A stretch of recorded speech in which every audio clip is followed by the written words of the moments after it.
बिस्मिल्लाहिर्रहमानिर्रहीम, अस्सलाम वालेकुम। मैं हूं करामत मुगल और शहर इक़्तिदार से इस वक्त मेरे साथ हैं सीनियर सहाफ़ी अदील राजा साहब। बहुत शुक्रिया अदील आपके वक्त का। एक तो इस वक्त शहर इक़्तिदार में सिर्फ़ और सिर्फ एक ही लफ्ज़ सुनने में आ रहा है कि 27वीं तरमीम आ नहीं रही, आ चुकी है और ये पास भी हो जाएगी। तो 14 नवंबर की तारीख भी अब सामने आ चुकी है। लोगों को ये आइडिया नहीं है कि पीपल्स पार्टी और नून लीग इसमें कितनी मजबूर है। बिलावल साहब परेशान हैं, इसहाक साहब बड़े एक्टिव हैं, लेकिन क्या ये सब कुछ नंबर गेम्स की झगड़े के बगैर हो जाएंगी? क्योंकि फैसल बाबडा अचानक मंजरनामे पर आए हैं, मौलाना फजल रहमान के पास गए हैं और कहते हैं सत्य हारा है, मौलाना की ज़रूरत क्यों पेश आ रही है अगर नंबर्स बुरे हैं। और दूसरी जानब सुहेल अफरीदी साहब का पहला पार्लियामेंट का दौरा, आते हैं, कहते हैं 17 सीटों वाले हैं, करारदाद मूव होती है, करारदाद पेश करके वापस कि मेरी इमरान खान से मुलाकात करवाई जाए। कैसे देख रहे हैं इन चीज़ों को? पहले ये कहानी क्या 27वीं आनी तरमीम की? अच्छा, पहले तो दो तीन चीज़ें करके करते हैं। फैसल वाडा साहब मौलाना के पास मर के भी ना जाते अगर कोई मसला ना होता। मसला क्रिएट हुआ है कल, आप ये नोट कीजिएगा, मसला क्रिएट हुआ है कल जी।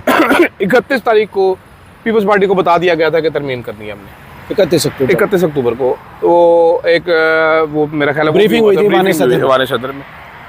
3 नवंबर को बिलावल साहब डेट चुनते हैं 3 नवंबर की इसको पब्लिक करने के लिए। 3 नवंबर को क्या हुआ था जी? 3 नवंबर इमरान खान पर हमला। 3 नवंबर को इमरजेंसी लगी थी जी। परवेज मुशर्रफ गद्दार डिक्लेयर हुआ था 1999 पे, नहीं वो 3 नवंबर की इमरजेंसी में। तो बिलावल साहब ने दिन चूज किया 3 नवंबर का। तो बड़ा क्लियर हो गई ना चीज़ें। उसके बाद मैं आपको बड़ा कंफर्म ये बता सकता हूँ कि कल जो इसहाक डार साहब सेनेट में आए हैं, जो तकरीर इन्होंने झाड़ी है, ये प्लान का हिस्सा नहीं था। अच्छा, प्लान था 7 तारीख को तरमीम ड्राफ्ट रखेंगे टेबल पे, लॉ मिनिस्टर साहब के माय लॉर्ड ये है, हबड़ दाबड़ में दस्ती वो अप्रूव कर ली जाएगी उसी दिन, जैसे 26 में तरमीम दूसरी ट्राई में जाके पास हुई। हाँ जी, दूसरी ट्राई में जाके पास हुई। तो वह दस्ती करके उसको पास करके बंदे पूरे करके सारों को नपड़ नुपड़ के कर लेंगे। तो बिलावल साहब ने यहाँ पर डाला। अब सोच क्या पाई जा रही है, जो हमारे कुछ जराए बता रहे हैं, सोच ये पाई जा रही है कि स्मूथ सेलिंग नहीं होगी उसमें। आप याद रखिए, नुसरत जावेद साहब हैं, बड़े करीबी हैं जरदारी साहब के, दोस्त हैं उनके बाकायदा तौर पे। जी। उन्होंने कल एक बड़ी टूटी फूटी अंग्रेजी में it will not smooth selling कोई ऐसी आपने ऊपर जाके कोट ट्वीट भी किया। हाँ, मैंने कोट ट्वीट किया था। मैंने कहा नहीं सर, ये बहुत आसानी से हो जाएगा। हाँ, मैंने कहा बड़े आसानी से हो जाएगा। तो उन्होंने भी ट्वीट की थी कि मसला नहीं। तो पीपल्स पार्टी वालों की जो है परेशानी वो ठीक ठाक रूज पे पहुंची हुई है। अच्छा, ठीक है। नून लीग वाले भी परेशान हैं, शहबाज शरीफ नहीं, हाँ, बड़े मियाँ साहब के ऐसी की कर रहे हैं। देखिए, एक चीज़ होती है कि 26वीं आईनी तरमीम आई, आपने पीटीआई के हाथ काट दिए, ठीक है, आपने गुलाम जज बना लिए, उसके जरिए हंका कर रहे हैं आप पीटीआई का, इधर इमरान को जेल में रखा हुआ। ठीक है, ये तरमीम ये करेंगे, ये हाथ नहीं कोनियां तक काटेंगे अपनी, ये ऐसे टुंडे हो जाएंगे जो इशारों पे नहीं आपको मिलते हैं, ऐसे करके उन्होंने बाजू फोल्ड किया, लेकिन बाजू फोल्ड नहीं होंगे। तरमीम नहीं करना चाहते, कर क्यों रहे मेरी समझ से बाहर है। अगर नहीं करने, बिलावल साहब इतने दिलेर हैं जो सरगोशियों में कह रहे हैं कि मैं आई डोंट वांट एक्सटेंशन। ये मैं आपको कंफर्म बता रहा हूँ, बिलावल साहब कह रहे हैं मैं एक्सटेंशन पे नहीं रजामंद। बिलावल साहब ये कह रहे हैं, रात ही अपने पास जा रहे हैं आर्टिकल 243। सर तो बिलावल साहब जो हैं वो बातें कमरे में बैठ के करते हैं। इसका बड़ा आसान सा हल है। इसका आसान हल ये है कि कल 6 तारीख है, बिलावल साहब आएंगे, सीईसी की मीटिंग होगी, कोई प्रेस रिलीज ना जारी करें, 7 तारीख को आएँ असेंबली में, अपने सारे बंदों को उससे पहले ऐलान हो जाएगा, जब तक बिलावल असेंबली में तकरीर नहीं करेंगे वो असेंबली में आएगा नहीं। सही, जितने मेंबरान हैं। साथ ही पीटीआई से रब्ता करें कि भाईजान आपने असेंबली में नहीं आना, अपनी पार्टी को कह दें असेंबली में कोई नहीं आएगा। पीटीआई को करना भी ये चाहिए कि बाइकआउट होगा, हमारा एक बंदा जाएगा, कोई नहीं जाएगा। सही। और उसके बाद बिलावल साहब आए वहाँ पर तकरीर करके भाईजान मैं इस पर वोट नहीं कर रहा, we do not want, fail हो जाएगी तकरीर। ये मजबूर हूँ, कोने में जाके अंकल मजबूर की तरह आंखों में रो रहे हैं, इधर रो रहे हैं, इधर रो रहे हैं, क्या फ़ायदा इसका। हाँ, सहाफ़ियों को बात की जाती है कि आप भाई आज़ादी नहीं मिलती तो छोड़ दो नौकरी, ये सियासतदान ही उछल उछल के कहते हैं, ठीक है, छोड़ दो यार। काजी साहब भी कहते थे ना, अगर किचन में दर्जा आता था आप नहीं बर्दाश्त कर सकते, किचन से वही तो किचन में पड़ा हुआ है अभी ये गंद वही तो गोल रहा है, किचन में वहाँ ब्लास्ट हो रहे हैं। हाँ, किचन इसीलिए फट रहे हैं। तो ये सूरत हाल इस टाइम ये बनी हुई है। पीपल्स पार्टी के मुतअद्दिद रहनुमा जिनसे अब बात कर रहे हैं, they are not happy with this. Noon League के बहुत सारे रहनुमा, they are not happy with this, जो समझदार हैं। देखिए, इसमें जो देखने वाली चीज़ वो ये है कि 26वीं यानी तरमीम के जरिए जितना आपने पीटीआई को कुटना था कुट लिया, वो सारी पीटीआई स्पेसिफिक थी। जी जी बिल्कुल। आईनी कोर्ट बने ना बने मुझे क्या फर्क पड़ता है, जजेस आपने आईनी कोर्ट बेंच बनाया हुआ है, वो वही काम कर रहा है, बिल्कुल कोई फर्क नहीं पड़ जाना। आपको ईगो का प्रॉब्लम है कि इस्लामाबाद हाई कोर्ट से हमने 5 जज निकालने हैं जी, उसके अलावा कोई मसला नहीं। सुप्रीम कोर्ट से भी 2, ठीक है, 2 सुप्रीम कोर्ट से 7 जज आपने निकालने हैं, 6 निकालने हैं जज, ये ईगो का प्रॉब्लम है। इसके अलावा बाकी उन जजों को आप कोने पे लगा के अपना काम चला रहे हैं। वो अब आपको ये भी दुख है कि गलती से जब केस लग जाते वो भी चपेड़े मारते हैं, तो इसमें हम क्या कर सकते हैं? वो किसी भी केस में बोल पड़ते हैं। ठीक है, वो किसी भी केस में बोल पड़ते हैं, तो वो दुख है जी, वो दुख है। प्रॉब्लम क्या हो रही है? प्रॉब्लम ये हो रही है कि राणा सनाउल्लाह ने कही जो फील्ड मार्शल और ये जो जोड़ी है, ऐसी जोड़ियां पाकिस्तान को मिल जाएगी। जोड़ी नहीं, 15 साल नहीं, वो कहते हैं ताहियात है, यही माहौल होना चाहिए। ताहियात माहौल होता नहीं है ना। असल में भुट्टो साहब ने 71 में कॉन्स्टिट्यूशन बनवाया था, उसके बाद अगले 27 महीनों में उसमें 7 तरमीमें कर दी थी जी। वो सारी तरमीम थी भुट्टो साहब का इक़्तिदार जो है वो लंबा चले किसी तरीके से। सही, ठीक है। उसके बाद ज़िया साहब आगे 8वीं तरमीम उन्होंने कर ली कि मेरा इक़्तिदार लंबा चले। ठीक है। मुशर्रफ साहब आए, उन्होंने भी तरमीम कर ली कि मेरा इक़्तिदार लंबा चले, हुजूर का इकबाल। 18वीं तरमीम आ गई, सब कुछ रोल बैक किया। बाजवा साहब आए, बाजवा साहब ने कहा एक तरमीम उन्होंने करवा ली, मेरा इक़्तिदार बुलंद हो जाए। ठीक है। तो अभी ये बेसिकली बैरिस्टर गौहर ने असेंबली में बात की, बड़ी मजेदार है। उन्होंने कहा जी चंद अफराद के लिए मुल्क की सलमियत को खतरे में ना डालें। आपको इम्पैक्ट आज पता नहीं चल रहा। जिनके पास बड़ा मशहूर है ना कि जिनके पास थोड़ी होती है ना उनको हर मसला कील नजर आता है। थोड़ी मारी जानी और थोड़ी मारी जा रही है, पागल हो गए, दिमाग खराब हो गया। ठीक है। अभी दिमाग पक गया। आप लोगों का टेम्परेचर देखें, दर्जा हरारत देखें, लोगों के दिमाग देखें, खराब हो चुके। इस मुल्क में रहना मुश्किल हुआ है। यहाँ पर ये बैठ के तरमीम में मुझे बताएं, तरमीम में आवाम का एक मसला को बता दें। डॉक्टर तारिक फजल चौधरी का बचपन की ख्वाहिश है कि क्योंकि मैं डॉक्टर हूँ, मैं हेल्थ मिनिस्टर बनूँ और पाकिस्तान के पूरे पाकिस्तान के सारे हॉस्पिटल मेरे अंडर हूँ। वो अब हमें बता रहे हैं कि पोलियो हम खत्म नहीं कर सके। देखें, ये हेल्थ जो है फेडरल सब्जेक्ट है, इसको फेडरल होना चाहिए। मामा पहले तो थे उस टाइम क्यों नहीं खत्म किया? ठीक है। पहले केड़ा पोलियो तो पाक हो गया सी। ठीक है। अब वो हमें बता रहे हैं कि देखें, आप इस्लामाबाद के हॉस्पिटल ठीक करवा दें, वहाँ जाके अशर देखें लोगों के साथ क्या हो रहा है, आपको बेहतर आइडिया हो जाएगा। अभी तो आपके पास सिर्फ एक शहर है, वहाँ हेल्थ आप कंट्रोल नहीं कर पा रहे, आपने पूरा मुल्क कैसे कंट्रोल कर? भाईजान, आपके फाइनेंस मिनिस्टर साहब कह रहे हैं कि हुकूमत को खर्चे कम करने पड़ेंगे ताकि फौज को ज्यादा पैसे दिए जा सके। 24 इदारे ओलेक्स पे लगा बैठे हैं। वो बिकेंगे भी नहीं ना। मसला ये बेच भी नहीं सकता, और ही वो बेच भी नहीं सकता ना। मतलब ये इतना निकम्मा किस्म का एक फाइनेंस मिनिस्टर लेके आए, इसकी तैनाती की दास्तान आप सुनेंगे तो आपका वैसे ही हादसा निकल जाएगा। ठीक है जी जी। जैसे एक मीटिंग नीदरलैंड से बुलाया गया, जैसे नेशनलिटी छुड़वाई तो मीटिंग के अंदर फौज को पैसे देने के लिए हुकूमत के खर्चे कम करने, यहाँ पर फौज ने हुकूमत रखी हुई है, आपको वो नज़र आ रहा है। इसकी मिसाल होती है, इस तरमीम की मिसाल के बाद पाकिस्तान एक बनेगा कमांडर स्टेट।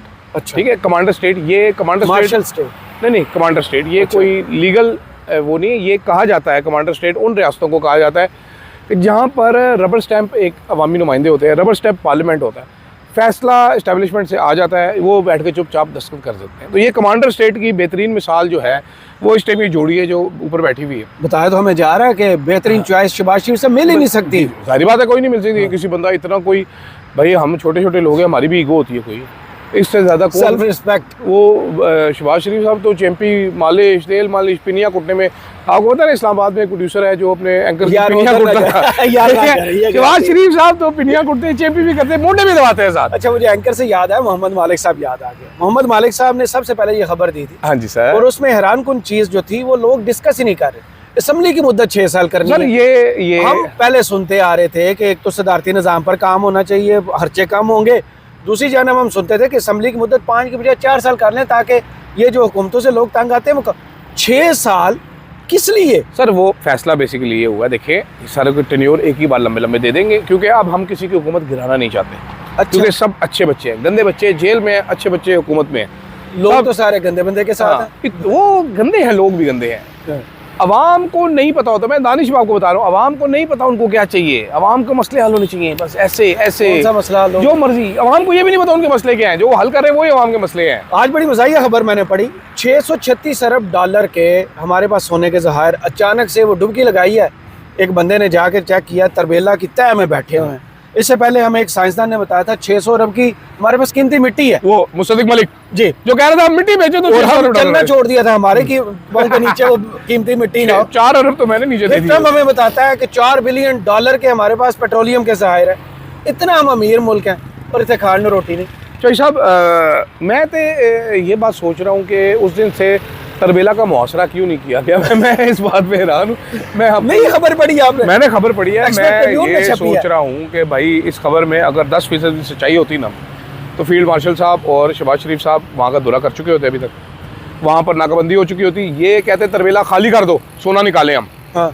ये तरबेला खाली करवा लेते। मैं आपको गारंटी दे रहा हूँ। शहबाज शरीफ तो याद नहीं चिन्नौड़ में पहुंच गए थे, वो गद्दा था वटा पकड़ के देखे सोने के ज़खायर निकल आए और पकड़ा हुआ लोहा था। तो भाई ये मसला आ रहा है। तो अब तरमीम में ये कहानी होने जा रही है।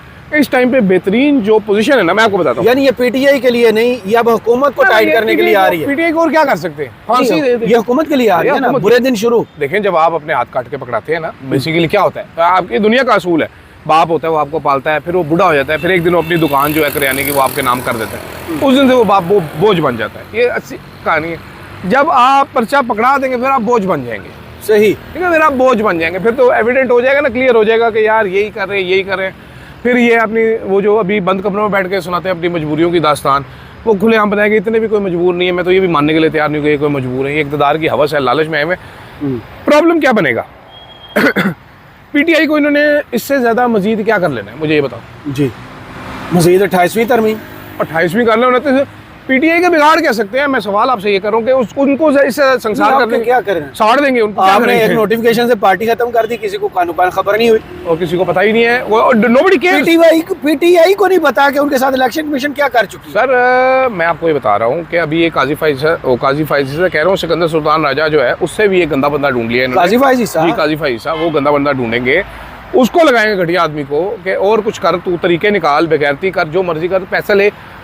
इस टाइम पे हमारी क्या उसको कहते हैं, जो हर बच्चे को पता है, जो पैसा बनाने में लगे हुए हैं सरकारी अफसरान, सारे सरकारी अफसरान, पैसा बनाने की गेम हो रही है, इसके अलावा कुछ भी नहीं हो रहा है यहाँ पर। सिर्फ लूटा जा रहा है, पैसा बनाने की गेम लूटा जा रहा है। जब नजर आ जाए कि चीजें तबाह हो रही है तो फिर लूटा जाता है। तो वही काम इस वक्त हो रहा है। एक सूबे की तरफ सबकी नजरें, धमकी दी जाती है कि तुम्हें नाअहल कर दिया जाएगा, रास्ता रोका जाता है, नहीं रोक पाते। आज मुनीफ फारूक साहब और फैसल वावडा साहब दोनों एक ही धमकी लगा रहे हैं इमरजेंसी की, गवर्नर राज की, हुकूमत ख़त्म करने की।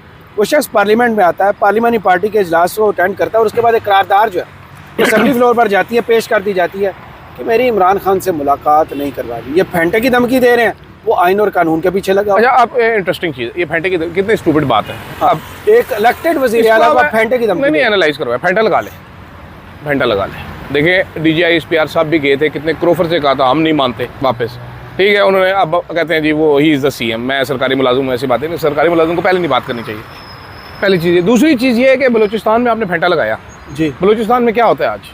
बलूचिस्तान में शाम को आप लोग घरों से बाहर नहीं निकल सकते, ठीक है, यही है ना। आए रोज़ हमले हो रहे हैं, आए रोज़ ये हो रहा है। आप बिस्मिल्लाह करें, क्योंकि आपने माजी से कुछ नहीं सीखा। आप केपी में फेंटा भी लगाएं, छट्टा भी मारें, माउजर भी चलाएं, गवर्नर राज भी लगाएं, इमरजेंसी भी लगाएं, और वहाँ के चीफ मिनिस्टर को सड़क पे लम्हा पा के छितर मारे। आप सारे यूनिफॉर्म में सारा करके देख लें, ठीक है, सारा करके देख लें। बेसिकली ये कर लेना चाहिए। इमरान खान को इसका फ़ायदा क्या है मैं आपको बताऊँ। इमरान खान की इस टाइम वाहिद लाइबिलिटी क्या है? इमरान खान की वाहिद लाइबिलिटी है केपी गवर्नमेंट, जहाँ पर उसके ऊपर परफॉर्मेंस के ऊपर, करप्शन के ऊपर ये वो स्कैंडल बनाया जा सकता है। आप वो ले लें, उसको बिल्कुल आज़ाद करें तो बेहतरीन, ताकि आपका ना सारे का सारा काम जो है वो बिल्कुल इमरान खान का हक में हो जाए। इमरान खान के पास ग्राफ जो नीचे जा रहा था पीटीआई का, इमरान खान ने सिर्फ एक काम किया, गंडापुर को उठा के साइड पे बैठा दी, यहाँ पर चला गया। अवाम भी खुश हो गई, पार्टी में भी नई जान आ गई। सुहेल अफरीदी स्टीयर कर रहा है इन द राइट डायरेक्शन। जो उसके बारे में सोचा जा सकता है जज्बाती है, वो फटका पहन के आ जाएगा, लेकिन वो हो नहीं रहा। वो चिल कर रहा है, वो हंसता है, मजाक उड़ाता है इनके। वो कानून की बातें करता है, सवाल क्या है? की बातें। 27वीं तरमीम आ रही है, कहते ये 17 सीटों वाले एक कर सकते। ये ताना काफी कम है। आज वो तारिक फजल चौधरी साहब खड़े होकर बता रहे हो हमारे पास मैंडेट है, हमारे पास सिर्फ मैंडेट। आपकी अपनी सीट जो है वो जाली, इनके पास मैंडेट है। तारिक महमूद जंगीरी को हमने हटवाया क्यों, वो बता दे लोगों को। किसने कहा था कि हम कुरान पर हलफ लेंगे तो आप फिर सर ये जो काले धब्बे हैं ये इतने आसानी से जाएंगे थोड़ी। आज आप देख रहे हैं एजाज सैयद साहब शाहजेब खानज़ादा की सफाइयाँ सुबह दोपहर शाम पेश कर रहे हैं मानिका के इंटरव्यू पे। देखो ऐसे मुझे स्क्रीनशॉट भी शेयर कर रहे हैं, प्राइवेट भी वो भेजे हैं कि देखिए हमने ये रब्ता किया, हमने ये रब्ता किया। मैं उनको यही समझा रहा हूँ, मैं कह रहा हूँ लोग इतनी जल्दी भूलते नहीं है सर, नहीं बोलते हैं ना करो। जेल से निकाल के एक बंदे को आप लाते हैं और उसके साथ 1 घंटे का इंटरव्यू, रिलैक्स करें, रिलैक्स करें। वही एजाज सैयद साहब आज ये दावा कर रहे हैं कि आज से पीपल्स पार्टी के दिन गिने जा चुके हैं सर, वक्त शुरू। पीपल्स पार्टी के गिने आप और गिने नून लीग के भी साथ, ऐसे नहीं होगा। अब ये आप देखिएगा मैडम सीएम जो है वो चली जाएंगी मुल्क से बाहर ताकि वो इस गुनाह में शामिल ना हो सके। ब्राज़ील जा रही है जी, ब्राज़ील जा रही है। वो ब्राज़ील से नई टेक्नोलॉजी बोटॉक्स की आती है दुनिया की बेहतरीन, वहाँ से वो पाकिस्तान में इंस्टॉल करवाएंगी। मोस्ट प्रॉब्ली मेरा ख्याल है ये होगा। लेकिन ये सब अपने ड्रामे करेंगे, हीरो बनने की कोशिश करेंगे। अगर आप वाकई हीरो हैं, आप शाह हैं, तो बिलावल साहब कम से कम ये पावर रखते हैं, वो खड़ा होकर कहते हैं कि I will not vote for this. कर सकते, करना चाहिए, कर क्यों नहीं सकते? मुंह पे टेप किसने लगाई हुई है? गुंजाइश ही नहीं। हाँ हाँ हाँ मुझे और अदील सर एक सेकंड, फिर अच्छा। गुंजाइश नहीं, फिर गुंजाइश जो सब प्रॉब्लम है इसके लीडर बनना था, शौक है तो फिर लीडर बनो ना। नहीं, वो तो टास्क पिछली मरतबा सर, उन्होंने ब्रूड मेजॉरिटी से हाँ, पूरा ब्रूड- किया था। ब्रूड बिलावल- इस बिलावल- दफा जो है ना वो ब्रूड मेजॉरिटी की उल्टी पड़ गई। सर नहीं, ब्रूट भाई को ये बताना चाहता हूँ ना मैं कि जब बंद कमरों में ड्राइंग रूम में कोनों में बैठ के कहते हो जी मैं करना चाहता हूँ, मैं मजबूर हूँ, तो फिर एक बंदा ऐसा भी पाकिस्तान में है, जब आप कहते हैं कोई ऐसे कर सकते, एक बंदा है पाकिस्तान में ऐसा कल जिसने कहा है कि भाईजान मैं जेल में मुझे मौत आ जाए कबूल है, मैं फांसी दे दो मुझे। बिलावल साहब को चाहिए सीखें ज़रा कि खलोंदे किस जरा, फिर तुम कहते हो मफाहमत मफाहमत, पहले कहते हैं हमारे पाकिस्तान में मफाहमत को भी अब चेंज करना, अब सिर्फ मफादात हाँ, मफादात हाँ। और मफादात। नहीं नहीं, ये थल्ले लगने को मफाहमत कहते हैं ना।